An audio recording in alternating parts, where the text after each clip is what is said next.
Tantor Audio, a division of Recorded Books, presents Betrayed and Blessed, The Viscount's Shrewd Wife, by Bree Wolfe, narrated by Ruth, Urquhart.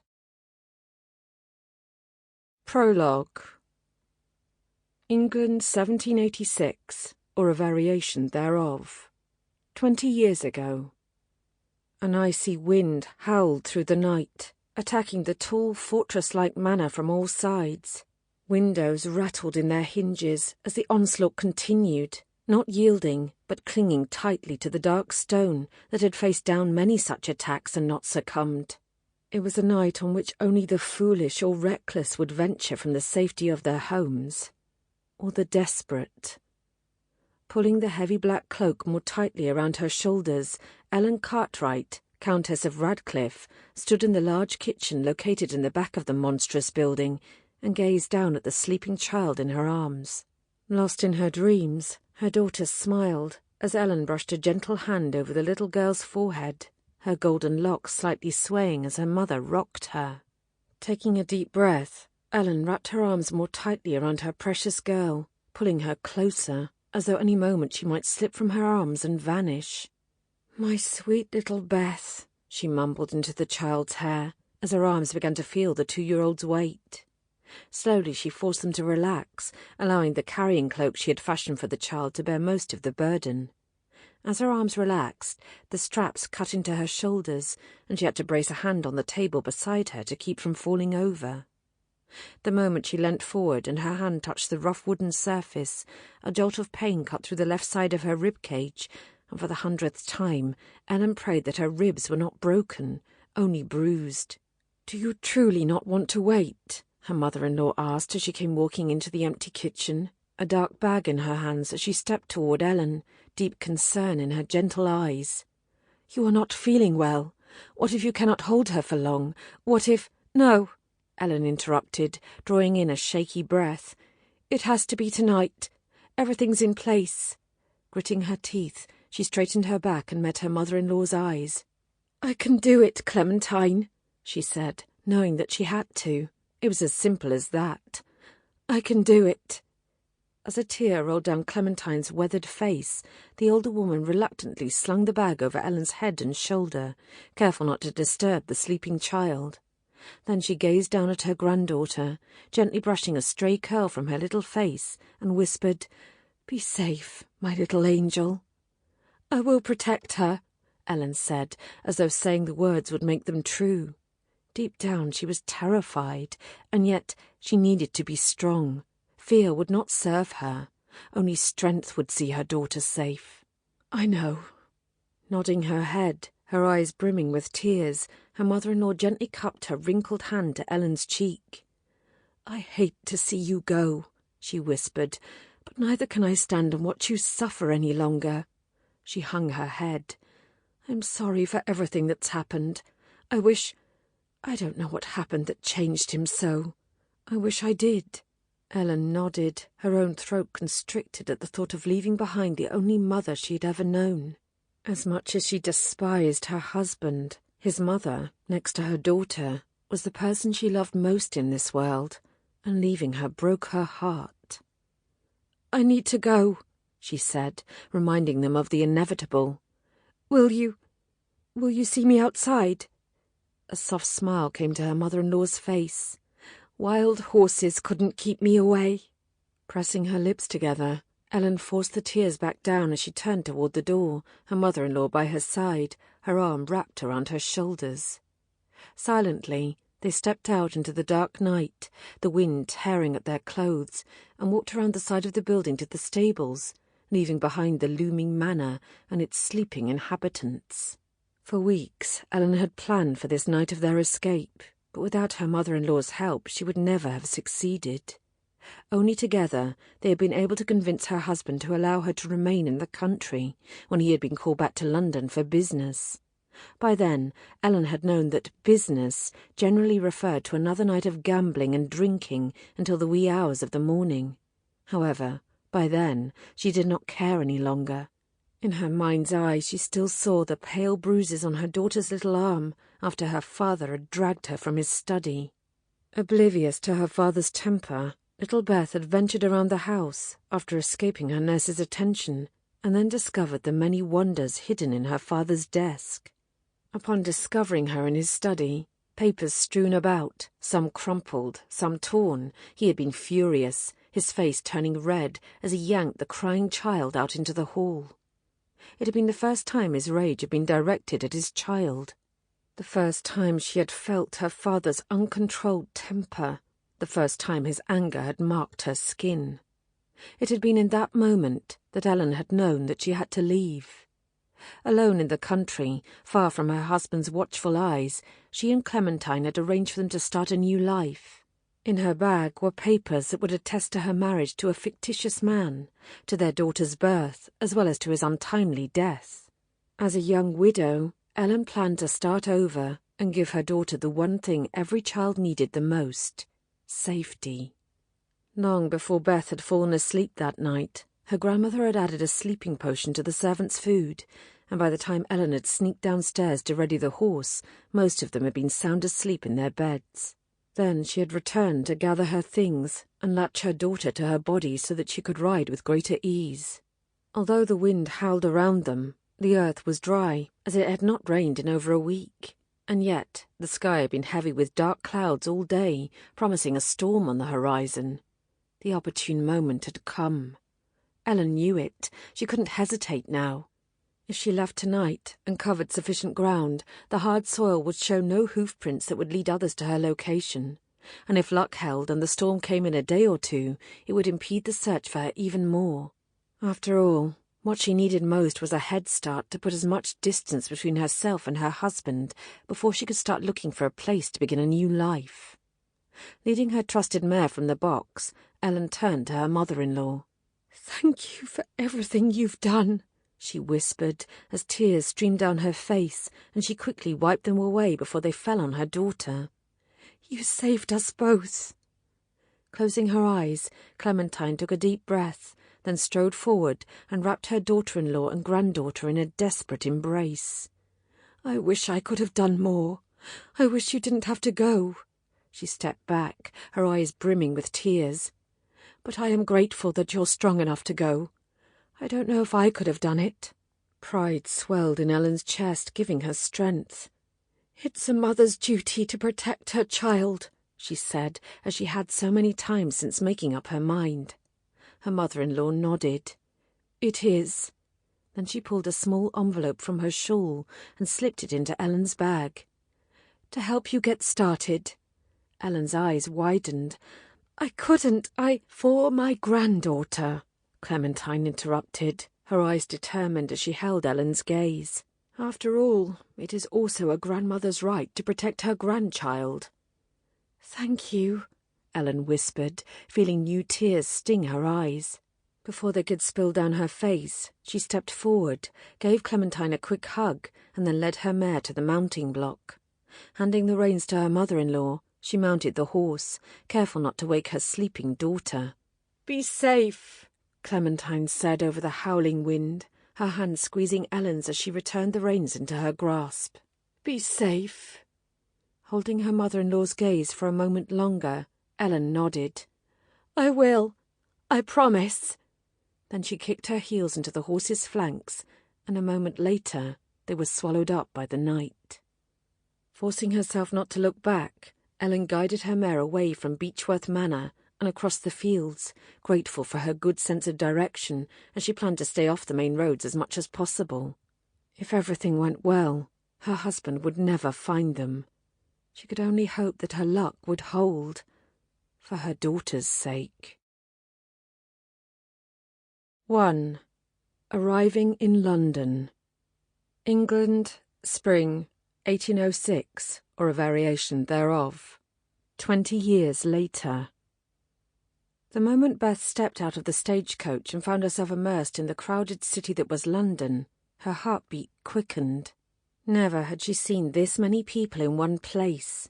Never had her ears hummed with the deafening sound of their chatter, as well as the unfamiliar echo of wheels churning on cobblestone. Never had she gasped for lack of air, her chest constricted, and feared that she would faint. Stumbling to the side wall of the inn that most of the passengers streamed into, looking for a hot meal or a room, Beth forced herself to remain calm, drawing one long breath after another into her lungs until her hands stopped trembling.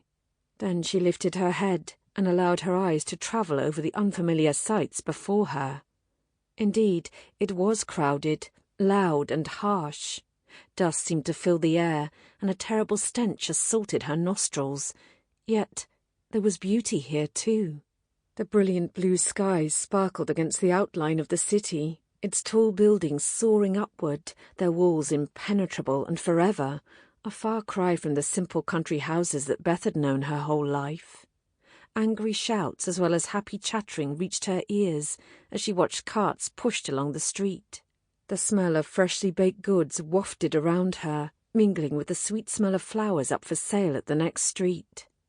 London was truly a city of many faces, where variety took on a completely new meaning. Was this where her mother had grown up? Beth wondered, and a pang of grief jolted through her chest at the reminder of her mother's death, as well as the secret she had taken to her grave. Forcing another deep breath into her lungs, Beth turned down the street in the direction a fellow passenger had indicated. As she walked, eyes on the hustle-bustle around her, her hands searched inside the bag slung over her shoulder. For a split second, her heart stopped when her fingers came up empty, and she feared she had lost the one clue to her mother's past, as well as her own. However, a moment later, her fingers found what they had been looking for. Trembling, they pulled the small envelope from the bag, and Beth's gaze shifted to the slightly faded address written in her mother's hand on the front. Who lived there? She wondered for the 100th time, since the day she had sorted through her late mother's belongings and found more than she'd ever expected to. Would she find family she knew nothing of? Had her mother worked there? Growing up in a small town in the south of England, Beth had lived a rather sheltered life. Although they never had much, her mother had always taken care of her and worked as a seamstress to improve their financial situation since Beth's father had died shortly after her birth. Never had Beth questioned her mother's word or the story she had told about her life or her family. Not until the day after the funeral, when Beth's whole world had come crashing down. When her mother had suddenly taken ill, Beth had never expected to lose her. Always strong, always confident, her mother had been the image of life. And then a fortnight later, she was gone.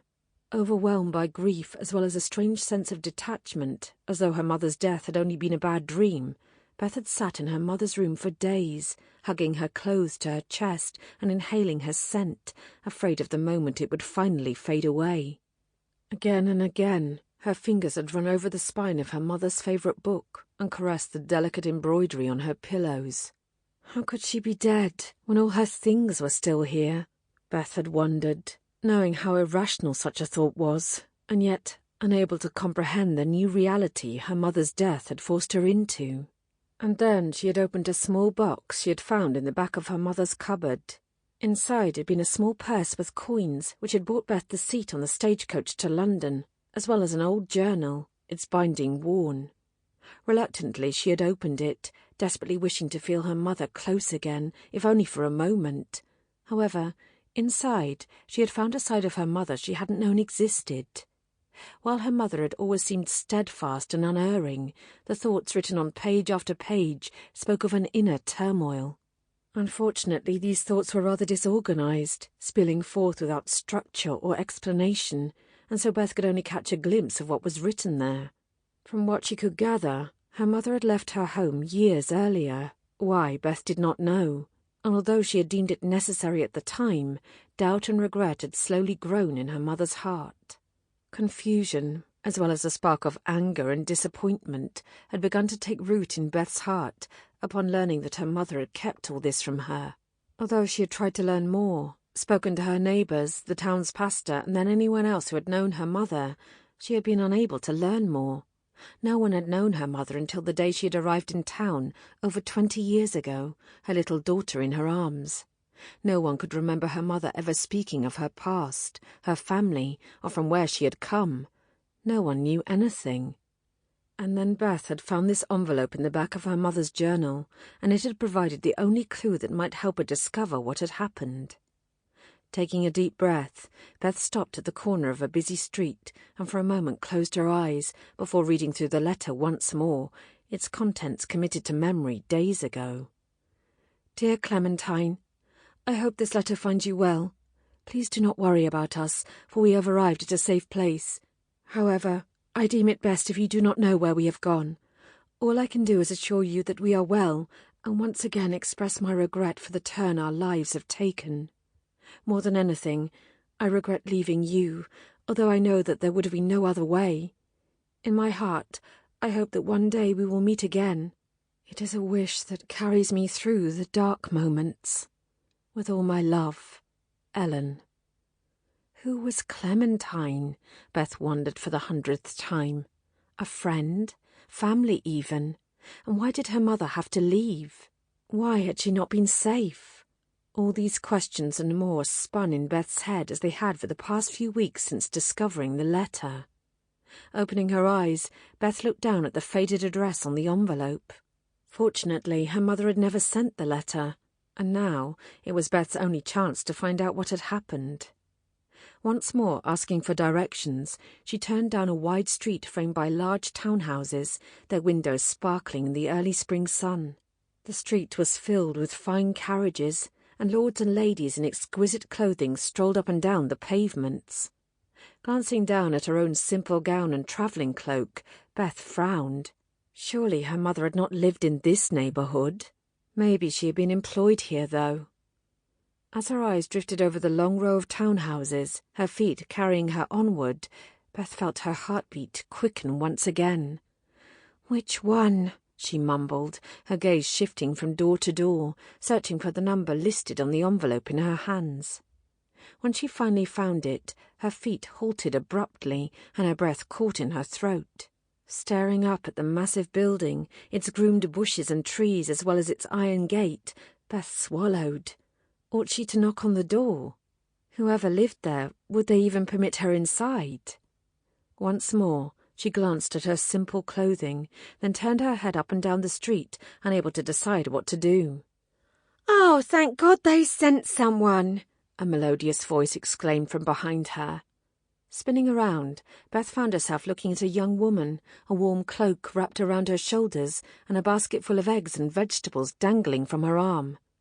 "Excuse me?" Beth said, reminding herself that the young woman could not possibly know her. "Come, come!" Looping her free arm through Beth's, the young woman pulled her through the iron gate and around to the back of the house. "With the flu going around and everyone out sick, it's been quite hard on the rest of us, as you can imagine." Turning her head, the young woman looked Beth up and down. "Have you only just arrived in town?" Beth nodded. "I've come here to inquire. What's your name?" "Beth. Maybe you can help me. We're very short-staffed at the moment," the young woman prattled on, "so I don't think Mrs. Hill will be too much trouble." "Mrs. Hill?" "The housekeeper," the young woman elaborated. "She'll be grateful to have an extra pair of hands, I'm sure." As they neared the back door, Beth finally realised that maybe luck was on her side after all. If she were hired as a maid, she could spend some time in this house and carefully question everyone who worked there. After all, it had been 20 years since her mother had worked here. Who knew if there were any servants still working here who could have known her back then? And besides, what little money she had was almost gone. "I'm Sally, by the way," the young woman giggled. "I'm sorry. Sometimes I get carried away." Then she swung open the door and pulled Beth into a large kitchen. However, only 2 servants stood at the work table, preparing a meal, a look of relief coming to their eyes as they saw Beth. "I've brought help," Sally exclaimed triumphantly. "Where's Mrs. Hill?" "What took you so long?" a stern voice demanded from the kitchen entrance across the room, before a rather large woman came into view. Her eyes narrowed as she looked at Sally reproachfully. Then her gaze shifted to Beth, and she lifted her hands to rest them on her wide hips, her eyes narrowing even further as she surveyed the potentially new addition to her household. "What's your name?" "Beth." Lifting her head, Beth met the older woman's scrutinizing gaze. Although her mother had raised her to be respectful toward others, especially her elders, she had also instilled a sense of self-esteem and pride in her daughter that forbade Beth from dropping her gaze to the floor. "Beth Walker." Pinching her lips, Mrs. Hill surveyed her once again. "Fresh off the stagecoach?" Surprised, Beth nodded. "You have that look," Mrs. Hill answered Beth's silent question, then turned sharp eyes to Sally. "Why are you still standing here? Off with you! There's lots of work to be done before the ball." Casting a quick smile at Beth, Sally vanished through the door. "Fine," Mrs. Hill mumbled after a while, giving a quick nod with her head. "Follow me and listen carefully. I will only say this once." Breathing a sigh of relief, Beth followed the older woman through the house, trying her best to listen to the rules of the house as well as her new duties, while casting careful glances around, wondering if her mother had ever walked these halls. 2. A New World. "Whose house is this?"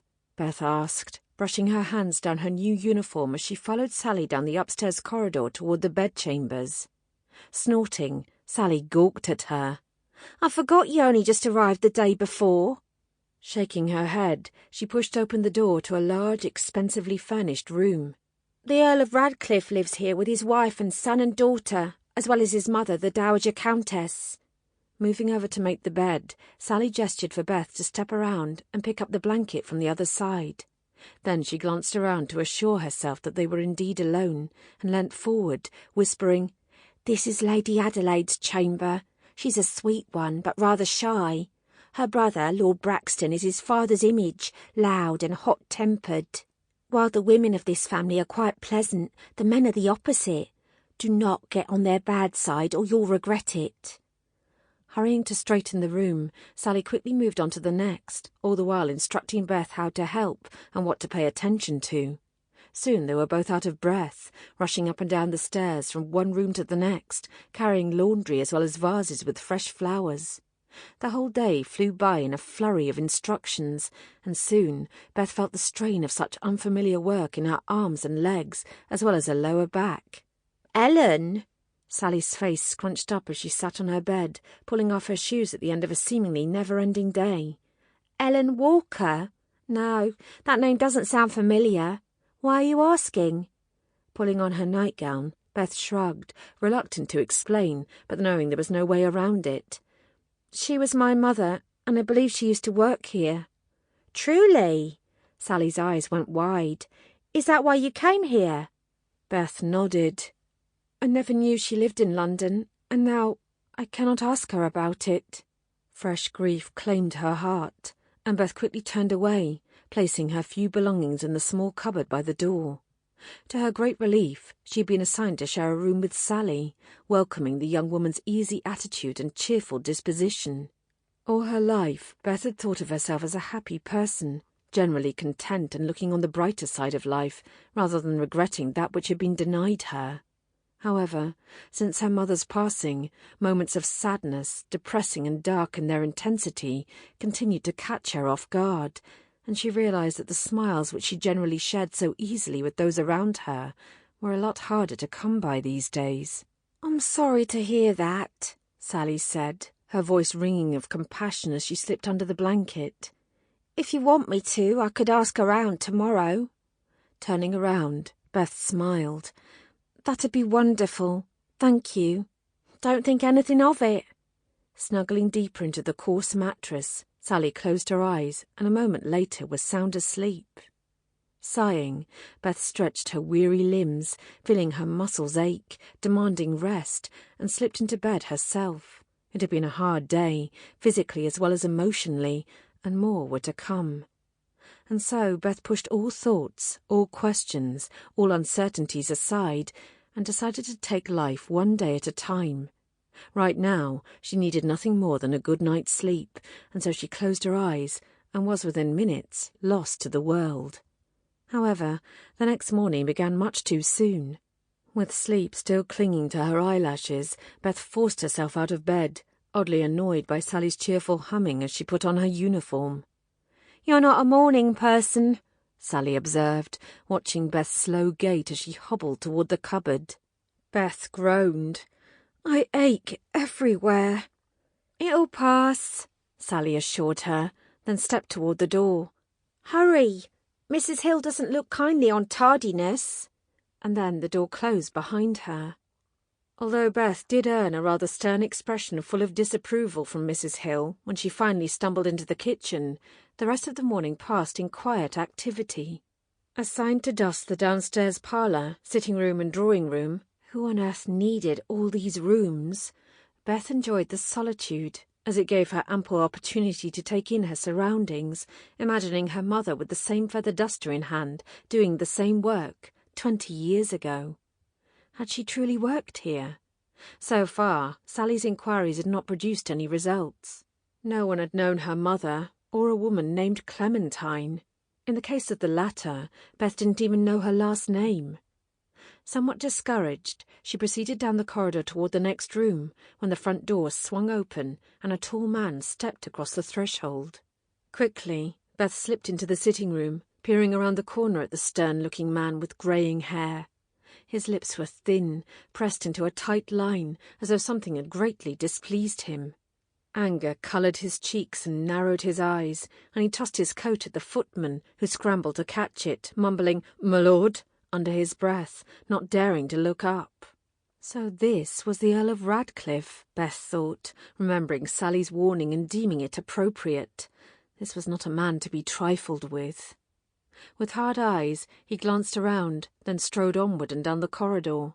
The moment he disappeared, the footman exhaled a breath.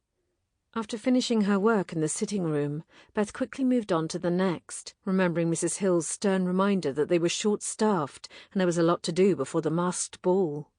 Again, footsteps echoed to her ears. Only this time they were lighter, and accompanied by soft voices, melodious and harmonic, as they chatted and laughed, proceeding toward the large staircase in the foyer. Peeking through the gap in the door, Beth saw 2 women, one older and one younger, presumably mother and daughter, judging from the resemblance. Their simple, clear-cut features spoke of an honest character, as did their emerald eyes, clear and open, and an easy smile shone on their faces. Lost in conversation, they headed upstairs, followed by 2 footmen carrying large clothing bags, as well as large boxes and small cartons. Beth sighed, wondering what it would be like to live in a house like this, and not merely work here. It had to be quite the dream come true to spend her days walking the streets of London, choosing the loveliest gowns and accessories, and return home to find it had been cleaned in her absence, and the table set for a nice luncheon. And the masked ball. From the moment Beth had heard Mrs. Hill's voice remind them of their duties regarding the preparations as well as the night in question, Beth had been imagining herself in a lovely flowing gown, a decorative mask hiding her face as she twirled around the large ballroom on a gentleman's arm. It was exactly the kind of fairy tale her mother had told her so often when she'd been a child. A wonderful fantasy. Nothing more. Returning to reality, Beth continued her work day after day, keeping her ears and eyes open, hoping that Sally might find out more, something, anything that would help her unravel the mystery her mother had left her. However, every night Sally shook her head, an apologetic look in her warm eyes. "I'm sorry, but no one's ever heard of a Clementine ever working here," she said, slipping into her nightgown. "And the only Ellen that used to work here until 5 years ago was an Ellen Parker." Sally shrugged. "Are you certain your mother worked in this household?" Beth sighed, pulling the blanket up to her chin. "As certain as I can be. All I found was a letter addressed to a Clementine with this address written on the front." Sally mumbled, stifling a yawn. "That is truly puzzling, and yet it was 20 years ago. Not many servants have remained from back then." "I suppose you're right," Beth agreed, disappointment weighing heavily on her chest. What would she do now? Leaving her hometown, Beth had never thought beyond making her way to the address on the envelope. It had been luck indeed that she had arrived when she had, and been hired out of sheer lack of personnel without any recommendation at all. Everything had seemed so promising, only to end now with none of her questions answered. Sighing, Beth glanced at Sally, whose chest moved up and down with the soft breathing of deep slumber. "Should I just return home?" Beth wondered out loud, feeling a sting of displeasure at the thought of giving up. It was as though she'd failed her mother, And although Beth couldn't help but feel a certain anger and betrayal toward the woman who had raised her, she wasn't ready to... Sample complete. Ready to continue?